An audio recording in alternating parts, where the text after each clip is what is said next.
Shit's getting real. Hey, good news. My parents are out of town until tomorrow. Sweet. Having a party? Yeah. Oh, that's dope. What's your sister doing tonight? You left your ointment at my house.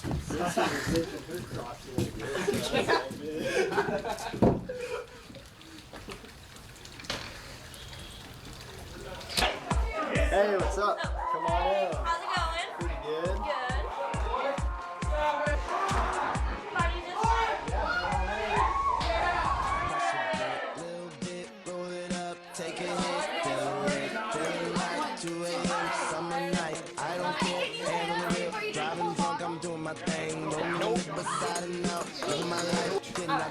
I'ma do just what I want. Looking ahead, no turning back. People told me slow my roll.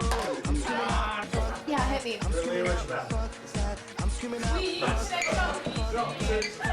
Stop flexing, gang.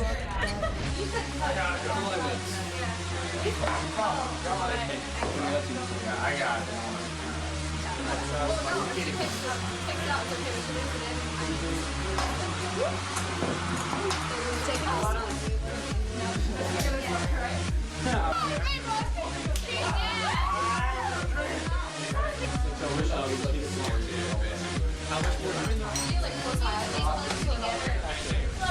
Tell me what you know about dreaming, dreaming. You don't know about nothing, nothing.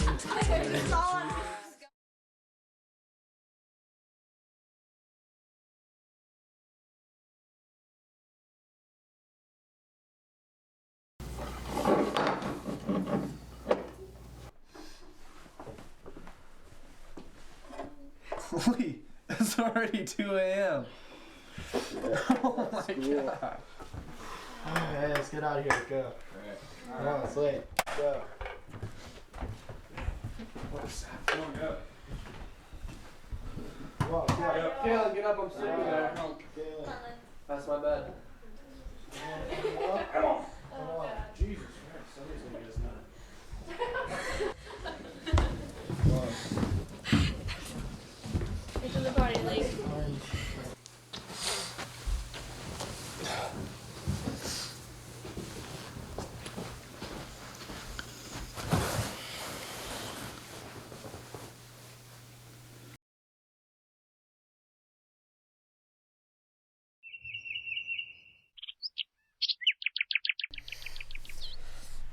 Oh,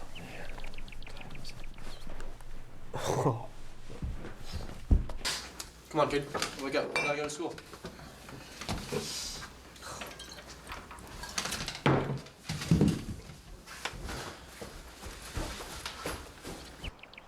God dang, Lee, you're a late kid. Seriously.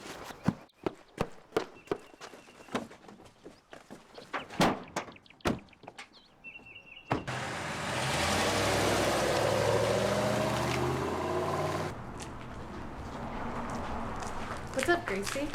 I got permission to go home. I'm not feeling very good. I'm not feeling well either. Let's make a day of it. Really? Yeah, come on, it'll be fun.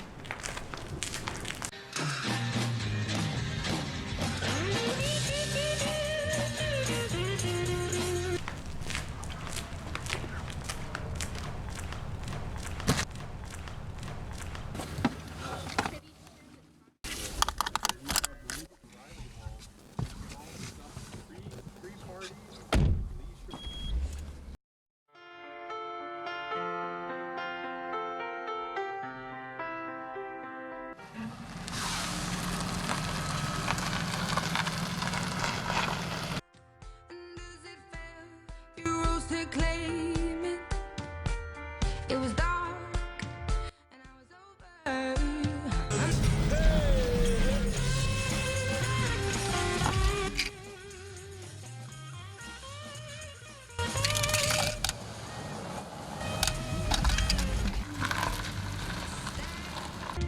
In your arms.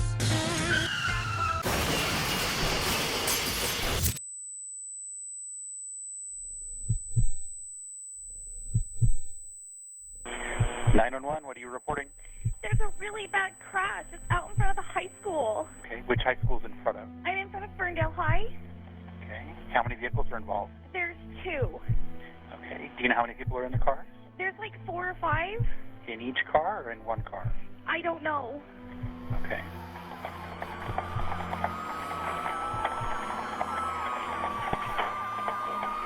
Oh my god, I think she's dead. Okay, why do you think that? She just looks really bad. Okay.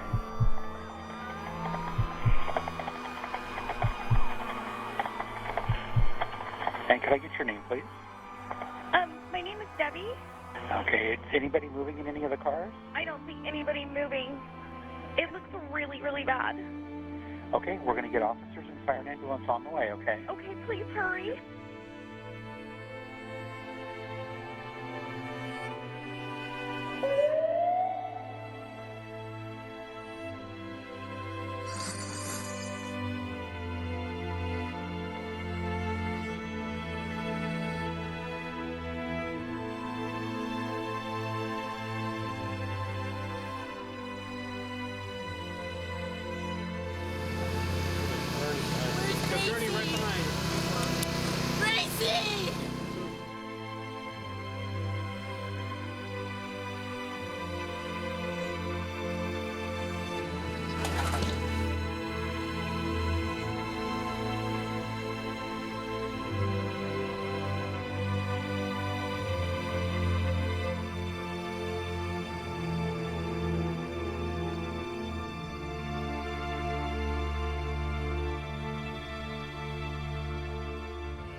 I want you to keep talking to me if you can.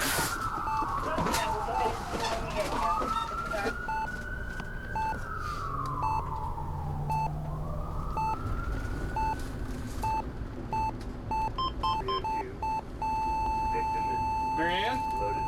Marianne! She's coded. I gotta start CPR.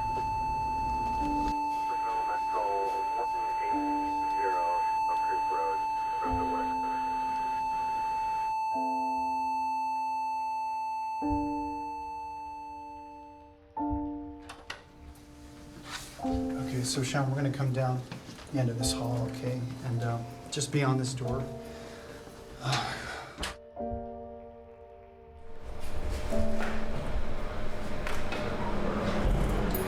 Going in. Go ahead and face the blue mat right over here. Okay. All right. So I'm gonna pat you down. Is there anything on you that will poke me, stick me, stab me, or anything illegal? No, sir. Give me your shoes and your socks.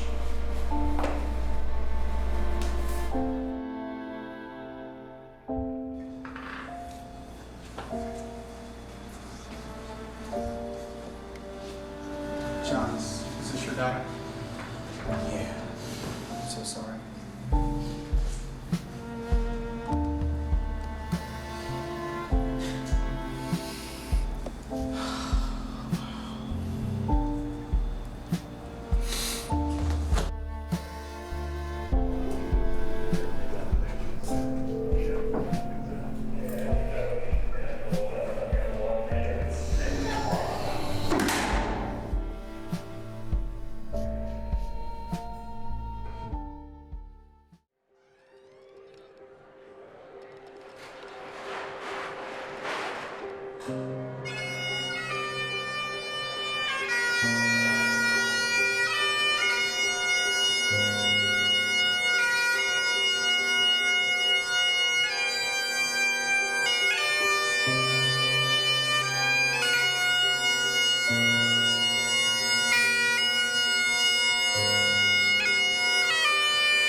Today, we celebrate these lives of our fellow classmates and teachers in the effort to prevent further mishaps.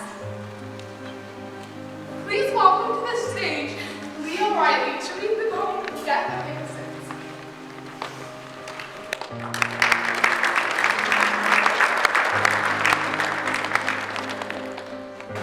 This is the death of innocence. I went to a party, Mom. I remembered what you said. You told me not to drink, Mom, so I drank soda instead.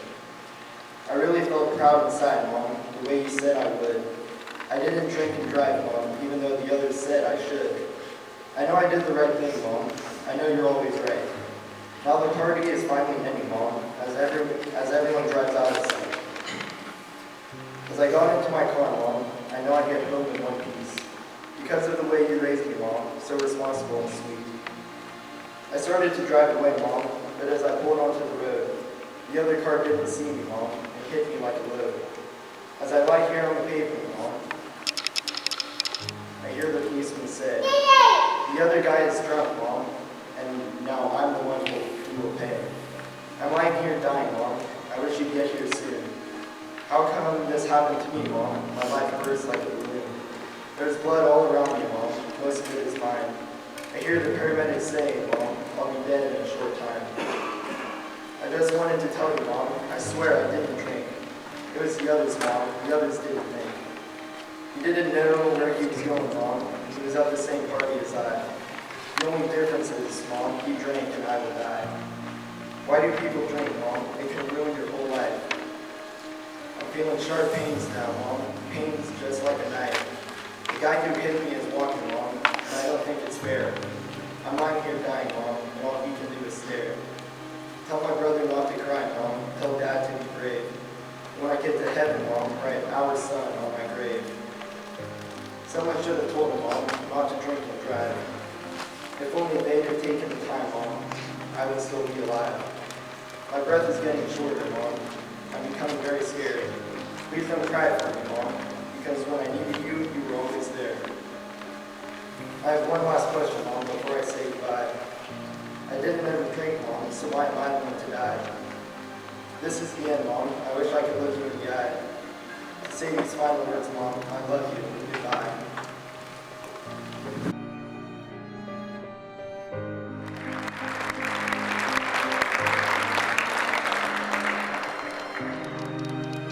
At this time, I'd like to invite Kelsey Becker to the podium to read the obituaries of Gracie.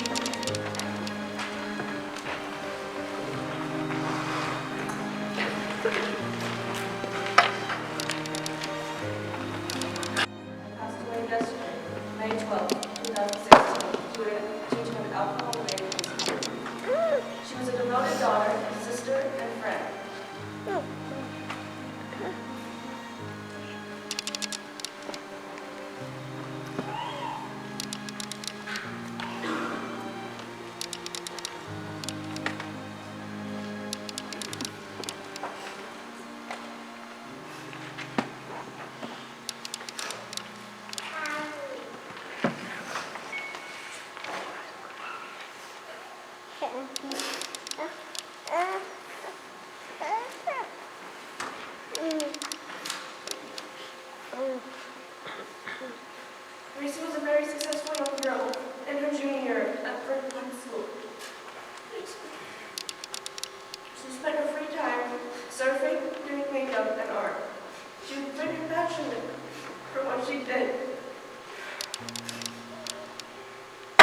She spread her contagious energy to everyone around her, and saw her so much more memorable. Gracie had endless thirst to grow and learn, and ensured to never let anyone or anything hinder her from meeting her goals. She had helped him with pay, attend college, and travel around. But sadly, that would no longer be able to happen. Gracie's loving parents, Sean and Peggy Griggs, and her little brother Griffin Griggs, will always remember her in their hearts for their sweet, loving, and friendly personality.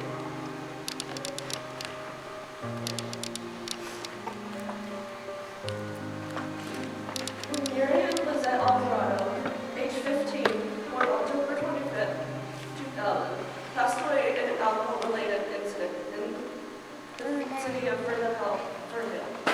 She was the loving daughter of Manuel and Juana Alvarado, as well as a great sister to Manuel and Irene Alvarado. Miriam was the president of her class, and was involved in the Leo Club, and also participated in soccer in the fall. She liked to hang out with her friends Miriam, Roman, Victoria Lawrence, and Gracie Griggs, for they knew how to make her laugh and have a good time. Miriam was a sophomore at Ferndale High School. She planned on attending college. Although she is no longer with us, we all knew that she would have achieved monumental things in life. Miriam will always be remembered by her intelligence, her humor, and her style.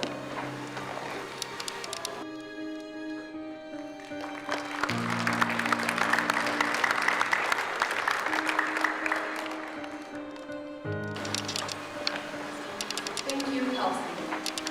At this time, we are fortunate enough to have Officer Sidney from the California Highway Patrol speak to us. Join me and welcome.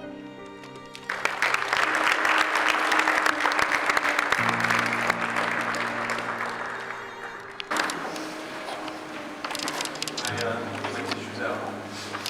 Good morning. We're going to do a little experiment right now, so if I ask you to stand up, please do so. Remain standing until I ask everybody to be seated. So if you have a family member who's ever been involved in a DUI incident, be that an arrest, a collision, or even a fatality, please stand up. If you have a friend that's ever been involved in a DUI incident, please stand up. If you're a first responder who has seen the tragic results of a DUI-related traffic collision, please stand up. If you're a teacher or faculty member that has had a student, past or present, that's been involved in a DUI incident, please stand up. If you directly know somebody who's ever been involved in a DUI incident, please stand up. If you're a student or a community member who has felt the impacts of DUI, please stand up. Take a moment to look around the room. This room represents our community. Every walk of life, the young, the old, the rich, the poor, the majority, the minority. We're all here. If you guys only remember one thing I say today, remember this. DUI kills. You can see it.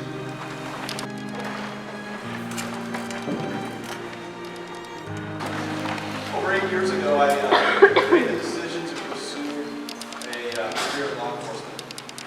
I've arrested many DUI drivers. I've been on the scene of many DUI collisions. Some of those I remember more so than others.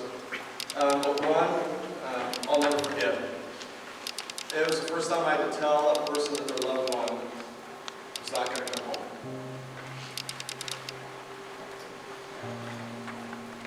It was a head-on collision. A DUI driver decided to get on the roadway, get on the freeway, go in the wrong direction. At night with their headlights turned off. They crashed head-on into a gentleman driving home from work in his work truck. We had one side of the freeway completely closed off. On the other side, we were doing traffic control on, letting some vehicles pass. I was on scene, taking measurements, helping coordinate, keeping tow trucks together and everything.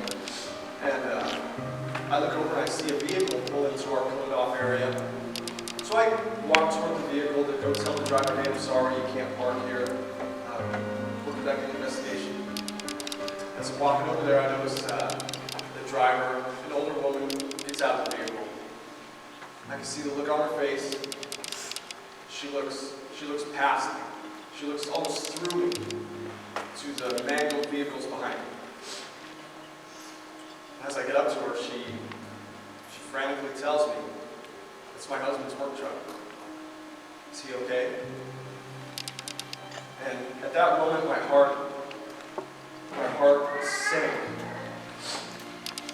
At that moment, I knew I was going to have to tell her. I didn't want to tell her. I knew I had to. So I told her, no, ma'am, I'm sorry. He's not all right. Didn't make it. He's dead. I'll never forget the scream that she let out. She crumbled.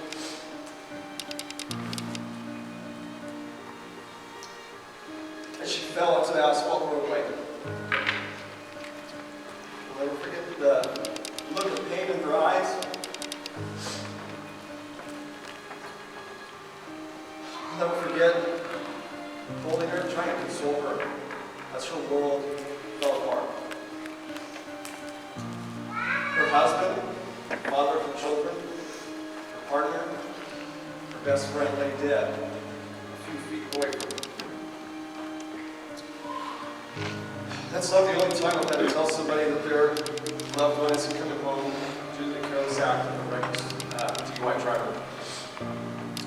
Unfortunately, I'm sure I'll have to do it again one day. Like Genevieve was saying, the every 15 minutes program, it's a great program.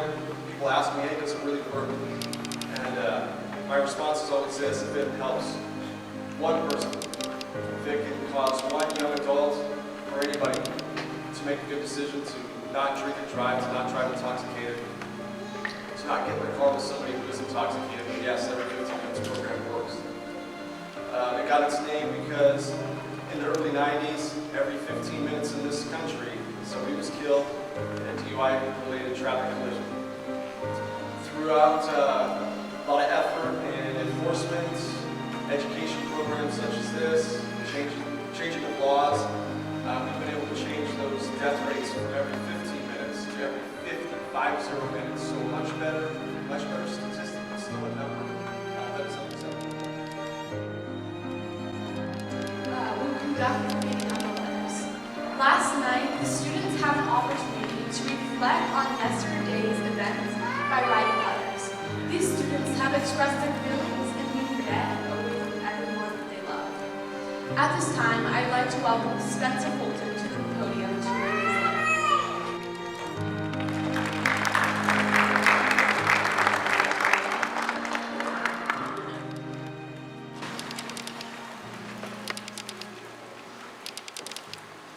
Dear Mom and Dad, every 15 minutes someone in the United States dies or is seriously injured in an alcohol-related incident.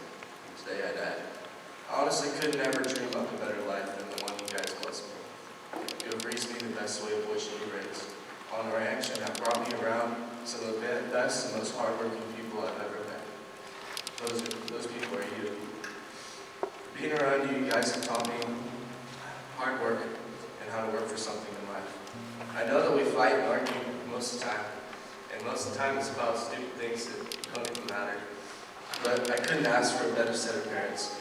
Dad, I'll miss those weekends of hunting and working around the house and eating with you. Those long days of working in the hot sun have been some of the most favorite memories. Mom, I'll miss your love and compassion. For me and everyone around, I couldn't ask for a more kind and loving mom. I love you guys, even my little sister gets my home. Please be sure to let my friends know that they mean more to me than anything in this life. You guys have taught me so much. I'll never forget those summers of holiday with you guys, and every day hanging out in DS with you guys after school. That's my favorite pastime. Even that little Richardson girl is pretty cool too. I love you guys, and thanks for giving me this life.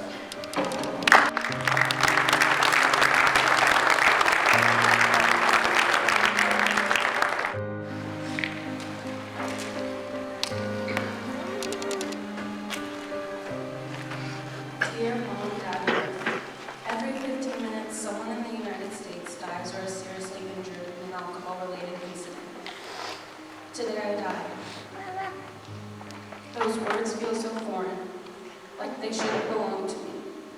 I know at times I can be difficult to get along with, being a teenager and all, but I honestly don't think I could ever put into words just how much I love you.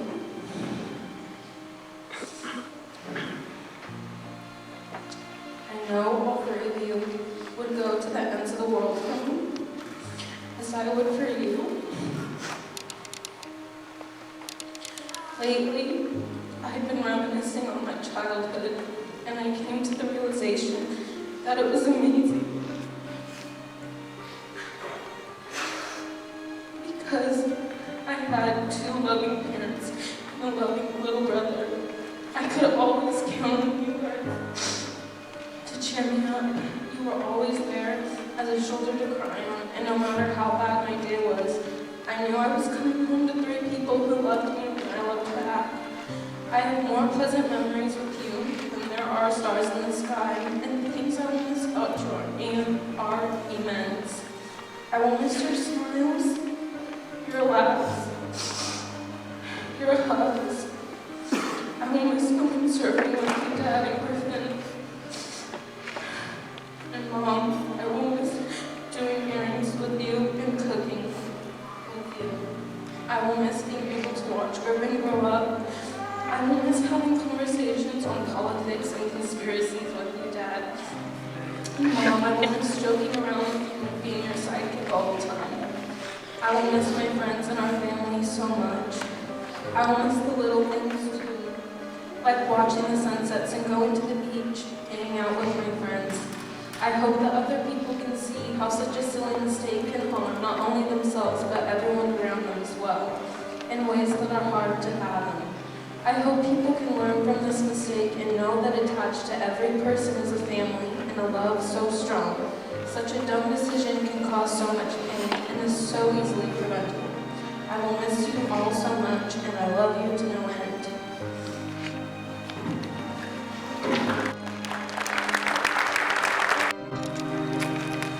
Dear Mom, Dad, and Nancy, every 15 minutes, someone in the United States dies or is seriously injured in an alcohol-related incident. Today I died. It hits me so hard. I love you so much. There is so much I will miss about you guys. Dad, I'll miss spending the evening with you playing catch in the backyard and all the random questions you really didn't answer on those long car rides home from softball tournaments. One of the things I've been most grateful for you is Jen, so hold her close and closer. Mom, you are one of the most compassionate people in the world, and the things I have learned from you cannot be taught by anyone else. Because I know you love me with all your heart, it has given me the strength and courage to love you and Dad, Colson, Damon and Violet, Jen and Alex, my cousins, grandmas and grandpas, aunts and uncles, and my best and closest friends, with the same amount of passion and wholeness. Colson and Robert Renner, you are the angel in my corner and the devil on my shoulder. You make me scream and laugh and cry, and even through all of our fights, you are my favorite person. You hold this special place in my heart where we will always be kids singing at the top of our lungs. Because this is where I leave you. Please tell Kirsten, Cody, Alexis, and Marcus how much I love and will miss them. How much I love the squad beach hangouts, the late night coffee sessions, and the walks in the world. Tell David and Violet, my Noah and Juan, and grandpas, cousins, aunts and uncles, Alex and Jen, how much I love them, please.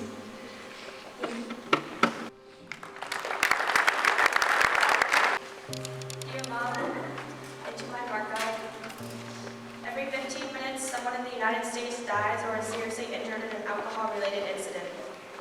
And today I died, and all that is left of me is my body and your memories that we have made. I will never be anything more than I was today. I will never be my happiest again here on earth, with the sun on my face. I can still feel my hair flying in the wind as we watch the sun go down. Now, good music is on. You know this is where I felt the most alive, where I felt God before I met him today. Now you must live without me. You have one daughter now, and instead of two. Friend Frances is who you have left. Squeeze her tight and cherish her with all your heart. Protect her from decisions like I have made. Drinking. The choice to put alcohol in my healthy body put the glass to my lips and swallow, to get into a vehicle with someone who has done the same. We were invincible. Until today. God called my name. Now I will only ride the horses of heaven. I will never be on earth surrounded by our beautiful country. The feeling of being free on earth is now my spirit of heaven, while my body is buried beneath the soil. Daddy, my life is gone and I have never experienced love, and I will never have babies. I will never have a home I've created, and will never have a family I can give my heart to. But I have loved, lived, and cried. Those will be the last. I thank you for providing me life, and I'm sorry to take everything for granted. Everything you gave me will be taken away. I'm sorry to cause you any pain. I'm sorry to turn your life upside down. I will miss everything about all of you, about my life, and the beautiful people in it. All that is left of me is what could have been and what once was. I'm sorry, I love you, and I'm sorry I can't be alive to love you all anymore.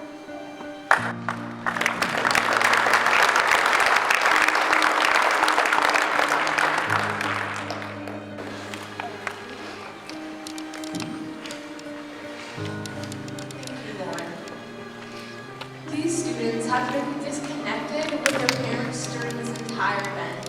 While they were dead, the parents had the opportunity to write their own letters expressing what it felt like to have their kid gone because of a drunk driving. Now I'd like to welcome Kate Cruz to tell you.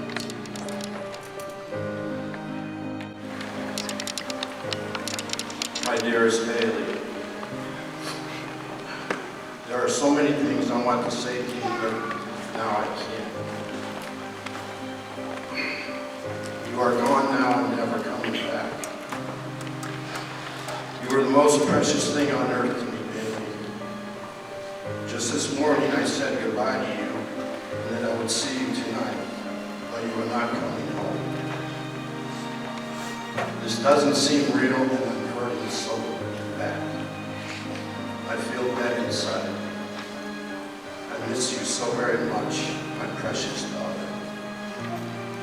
I always thought I could protect you from anything. That is what I was supposed to do. I am so sorry that I failed you. I would give anything if you would come back to me. Please come home.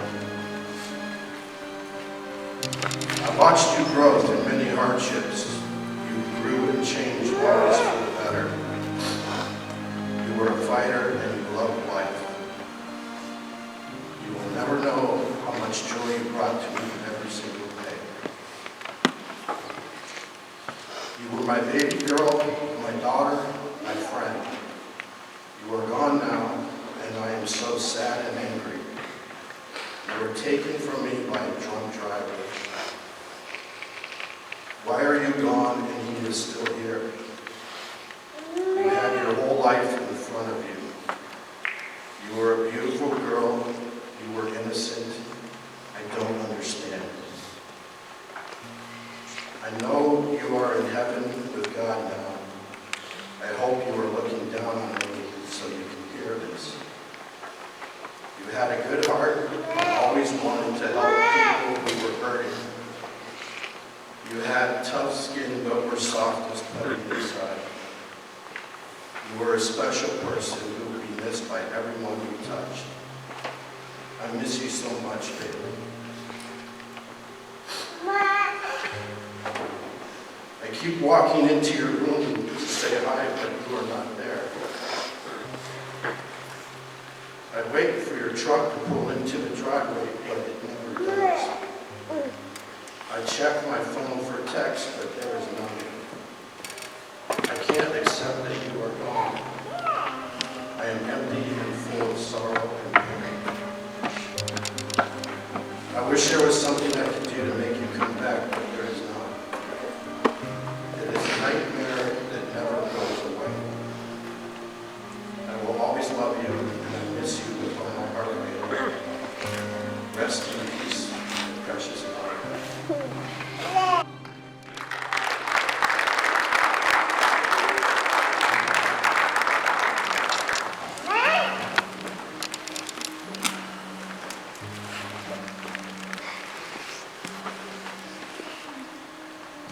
Dearest Spencer, On the day you were born, my world changed. My view of the world changed. The sun shone brighter. Flowers were more fragrant. Even the grass was greener. All because you were in my world.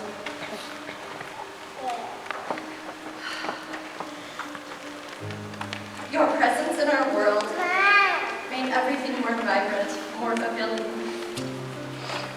You were my first. You made me beautiful.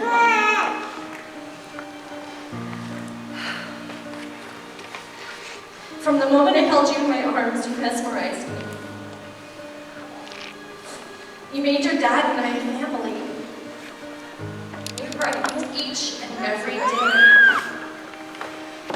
You made us strive to be better. You made me smile and laugh on a daily basis.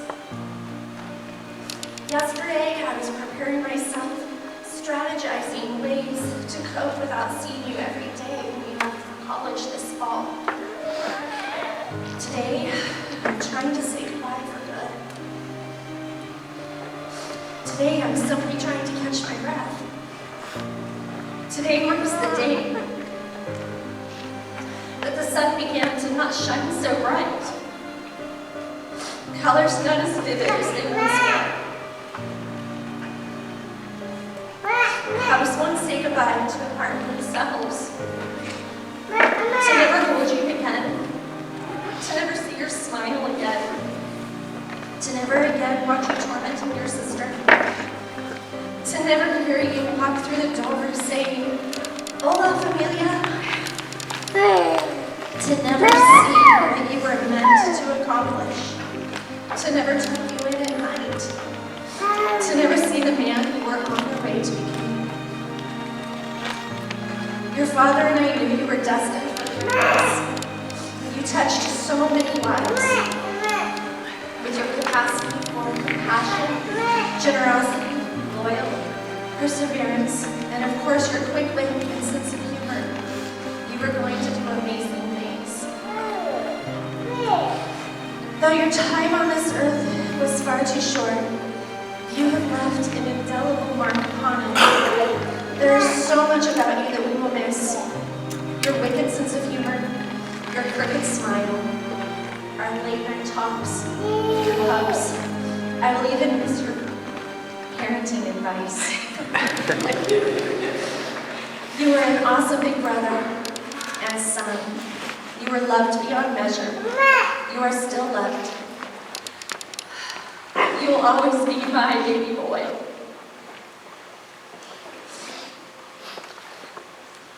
Though there is a hole in my heart, I know that I am a better person for having known you and loved you.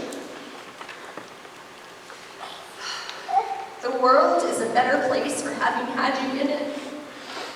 The earth lost a shining star today.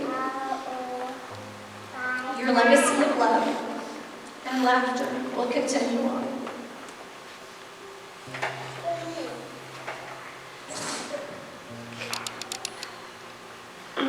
Sweet dreams, my handsome friends. I know I will see you again. Forever yours, Mom and Dad. At this time, I'd like to welcome Miriam's cousin, Concepcion, to the podium.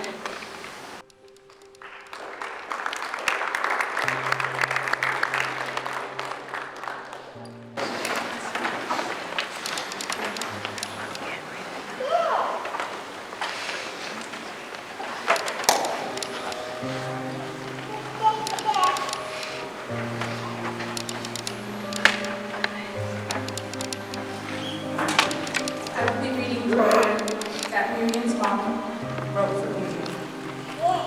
Miriam, it's crazy to know you are no longer here with us. The amount of pain your dad, siblings, and I are going through, not having you here today, is unimaginable.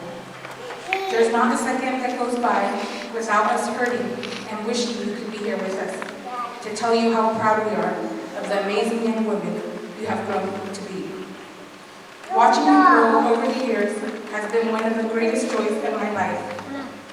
I wish more than anything that I could have you here with me today to hold you in my arms and tell you how much I truly love you. To see your beautiful smile and to be able to hear your contagious laugh. Life without you will never be the same. It's devastating to know that I will never be able to see you accomplish your dreams and fulfill the bright future you had ahead of you. As a parent, the hardest thing we will ever go through is having lost a child. So I ask you all today to please think before making any decisions towards drinking and driving, because one bad decision can completely change you, your families, and the life of others around you in just a matter of seconds. We love you more than you'll ever know, Miriam. You will forever be our baby girl. Unfortunately, all incidents are not prevented. I'd like to invite Faith Anderson to the podium to share with us her experience with drinking.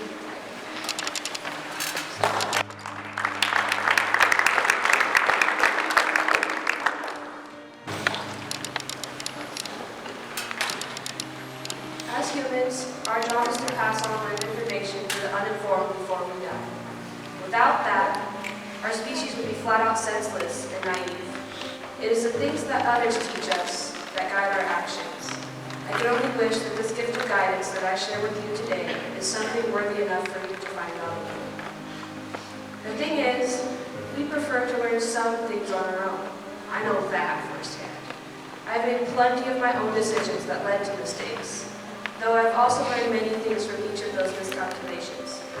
I believe that it is perfectly acceptable for one to make mistakes, as long as that person takes something of value from the experience. Every person in this room will make decisions that affect the entirety of their own life and many other lives as well. Most of those choices have to do with where you go after school on the weekdays, or where you go after you graduate. Although these are significantly important choices, there is a variety of other critical evaluations that you must be sensible enough to make on your own.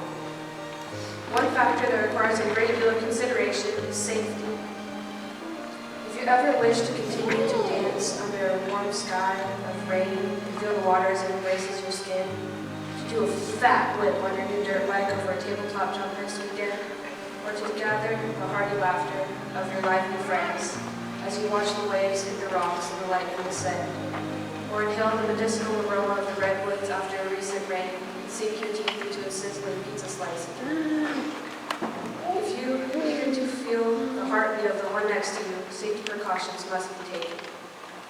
We all know that saying goodbye to anyone at all can come to be challenging. Even more when it is someone who has grown close to your heart. What many of us don't often consider is the very worst part. Anything could happen to each person here at any given second, and you could never again hear the beat of that one's heart. Many of you have had someone grow on you, and sadly the time has passed for that one. Some losses could be from common sicknesses, others from old age, or more than likely an automobile accident. Either way, losing a loved heartbeat is more painful than almost any trauma that you can withstand. The only thing that carries a heavier pain is losing more than one person. Even worse is when you lose multiple people on the same day. Some of you most likely remember the quadruple fatal accident on Highway 36, August 10, 2014. This may have happened close upon 2 years ago, though sometimes the pain is so plenty that it seems like the wreck was only yesterday. On that day in 2014, 4 people who I love to enormous extents were lost. Danny, Alicia, Savannah, and Judy no longer carry heartbeats. Not only that, but 4 more people who I love dearly were near death. Taylor suffered a crushed spinal cord, 2 collapsed lungs, a fractured vertebrae, a head injury, damaged vocal cords, and a shattered jaw. She had her mouth wired shut for a month. And the first time I got to see her, we couldn't talk together or enjoy a meal together. We had to write things down on an undersized, dinky little braille whiteboard. I didn't need to write, but I did anyways, out of love and respect for her situation. Taylor's twin brother, Thomas, also broke his back and damaged his face. Thomas woke up and saw everything. He awoke to the sound of wailing and agony and remembers all that he experienced. Furthermore, Chris may have had the least amount of injuries, but the injuries that he did sustain were very torturous. Like the other survivors, he also broke his back, but he had a redwood limb impaled his arm and suffered a traumatic brain injury. He called me every day to tell me how much he loved and missed Taylor. He would repeat himself at least 10 times on most occasions. Once they put a cage over his bed when he kept flipping out because he couldn't find Taylor anywhere. When he called me, we talked for hours most times. He would tell me things and repeat himself. Of course, I would listen and respond as many times as he needed me to. Our talks had to be cut short sometimes, though. When the doctors and surgeons came in to test my strength, I always had to get off the phone with him. We used to talk more when we were in the same hospital, and then I got transferred to Lucille Packard Children's Hospital for further care, due to the fact that my injuries were too severe for Santa Rosa Memorial to deal with. Also, Santa Rosa had made a critical mistake. They had made me stand up while a sharp piece of my sacrum drove into my nerves and proceeded to crunch and pulverize them. They used a chest tube that was too big to fill my empty lungs with air. During my 672 hours at 4 separate hospitals, typical people were at their local hospital waiting 2 to 5 hours to see a doctor. I didn't even know what I was waiting for. I could have been waiting for death or for them to tell me that I would never walk again and I'd be bedridden for 6 more months. They told me I should have been paralyzed with a brain injury and missing teeth. Luckily, I had braces and I was asleep when we wrecked, so I wasn't hurt to that extent. Though I did have 4 broken ribs, 2 collapsed lungs, head trauma, and a severely broken back. After 11 days of no movement whatsoever, my surgeon told me that it was time. I was delighted. In order to gain from this milestone, throughout all those hours of waiting, I had to fight to keep a positive outlook on my situation. Laying in a hospital bed and reflecting on the worth of your own life for a month can be horrible things to your perspective. Sometimes I ponder over how my life would be if I had been alone for my time of recovery. Perhaps I would have never recovered at all, and that's why I'd like to thank those who have ever shown support to someone who has ever hurt in any way. You know just who you are, and you can take a moment to speak. From my experience, I learned quite a few things. I learned that I'm all except for invincible. Part of me has always thought, oh, that won't happen to me. Well, as of August 10, 2014, I no longer feel that way. I also learned that to celebrate and enjoy life, drugs and alcohol are not necessary. There are millions of ways to gain happiness in this world that have nothing to do with those things. Do us all a favor. Don't wait to nearly die to learn those things.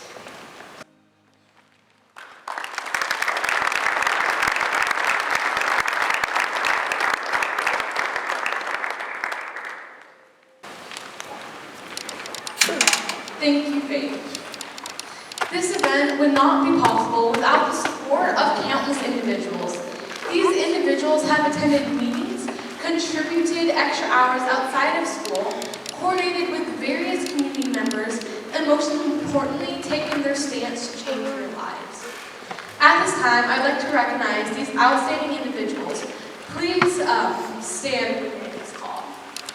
Officer Sarah May.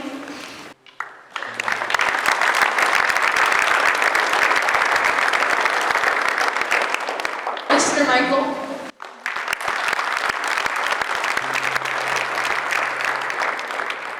Alvarado.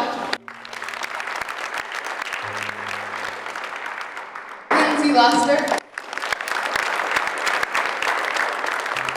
Mallory Adams. Emma Jones. The Ferndale Fire Department.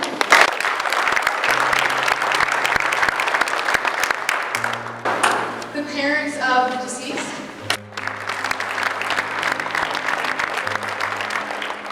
The Walking Dead. And countless other individuals that have helped make this event possible. Also in the back of your program is a list of those individuals. Please join me in giving one more round of applause for these helpers.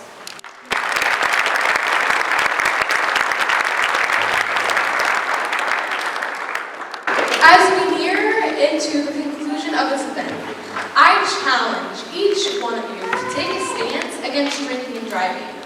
You have seen your fellow classmates best died because of this simple action. Isn't this something you want to avoid? Would you ever want to be responsible for someone's death? Knowing that a funeral is taking place because you made a decision that killed someone? As we near prom and graduation, remember that if you don't drink and drive, you could save a life. Thank you.